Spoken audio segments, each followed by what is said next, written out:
मैं एक बात जरूर कहना चाहता हूं कि ये एक्सीडेंट है, एक्सीडेंट को कोई रोक नहीं सकता।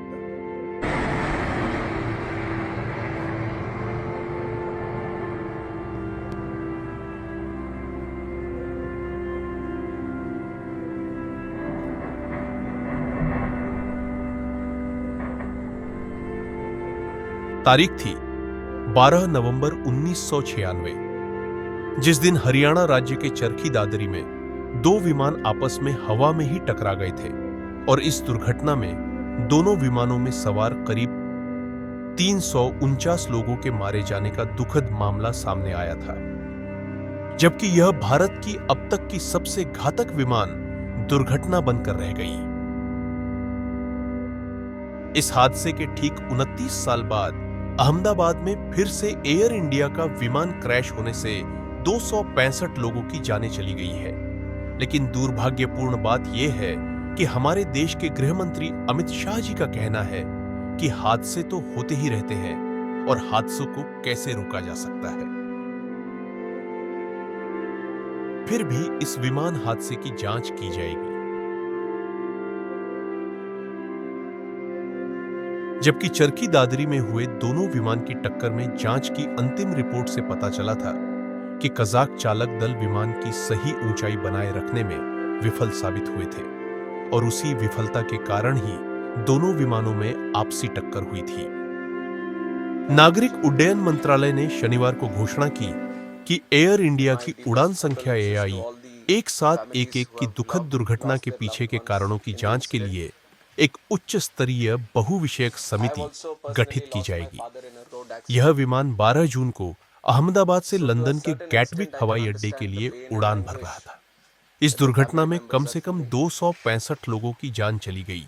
और कई अन्य घायल हो चुके हैं।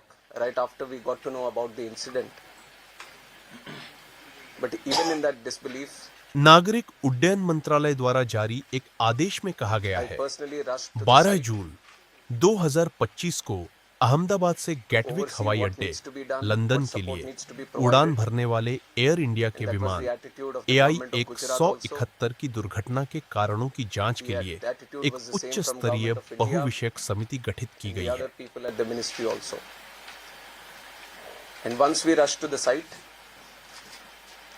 We already saw this was just within hours of the happening of the incident. So once I arrived at the site, the government of Gujarat already put in the necessary समिति मौजूदा मानक संचालन प्रक्रियाओं SOP और ऐसी घटनाओं को रोकने और संभालने के लिए जारी दिशा निर्देशों की जांच करेगी और भविष्य में ऐसी घटनाओं से निपटने के लिए व्यापक दिशा निर्देश सुझाएगी। And day one itself, you've seen that Honorable Home Minister also rushed to the site, the crash site, and then visited the hospital, interacted with the injured there, and also had a detailed review with the Ministry of Civil Aviation, Government of Gujarat, and all the other authorities which were involved.